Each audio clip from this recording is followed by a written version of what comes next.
கௌதம் மேனன் இயக்கத்தில் அஜித் நடித்த எண்ணெறிதழ் படத்தின் வெளியீட்டு தேதி 2 முறை தள்ளி வைக்கப்பட்டது. அதனால் பல படங்கள் ரிலீஸ் தேதி சிக்கல் ஏற்பட்டுள்ளதாக தகவல் அடிபடுகிறது.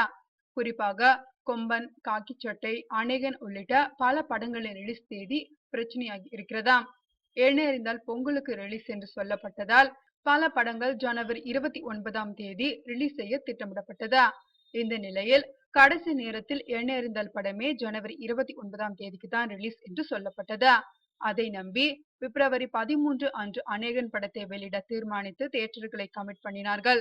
ஏறக்குறைய 200க்கும் மேற்பட்ட தியேட்டர்களை கமிட் பண்ணிவிட்ட நிலையில் எண்ணெறிந்தால் படம் ஜனவரி 29ஆம் தேதிக்கு ரிலீஸ் இல்லை என்று பிப்ரவரி 5ஆம் தேதிக்கு தள்ளி வைக்கப்பட்டுள்ளதாக அறிவித்தார் தயாரிப்பாளர் AM ரத்னம்.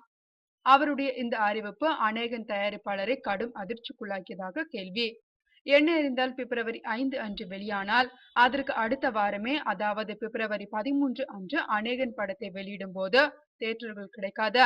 தற்போதைய நிலவரப்படி ஏறக்குறைய 500 தியேட்டர்களில் எண்ணெறிந்தால் படம் ரிலீஸ் ஆகும் என எதிர்பார்க்கப்படுகிறது. இவற்றில் 250 தியேட்டர்களில் 2வது வாரமும் எண்ணெறிந்தால் வெற்றிகரமாக ஓடிக்கொண்டிருக்கும். இதன் காரணமாக அநேகன் படத்திற்கு தியேட்டர் அதிபர்கள் நிச்சயமாக தியேட்டர் தர முன்வர மாட்டார்கள். அப்படியே கிடைத்தாலும் 200 தியேட்டர்கள் மட்டுமே கிடைக்க வாய்ப்பிருக்கிறது. 200 தியேட்டர்களில் அநேகன் படத்தை வெளியிட்டால் உடனடியாக பணத்தை அள்ள முடியாது. இந்த நடைமுறை பிரச்சனையை கருத்தில் கொண்டு அநேகன் படத்தின் ரிலீஸ் தேதியை பிப்ரவரி 20ஆம் தேதிக்கு தள்ளி வைக்கலாமா என யோசித்து வருகிறார் தயாரிப்பாளர் கல்பாத்தி அகோரம். இன்னொரு பக்கம் பிப்ரவரி 20ஆம் தேதிக்கு அநேகன் படத்தை தள்ளி வைத்தால் அது படத்தின் ரிலீஸுக்கே நிரந்தர தடையாகிவிடுமோ என்கிற அஞ்சுகிறார் அகோரம்.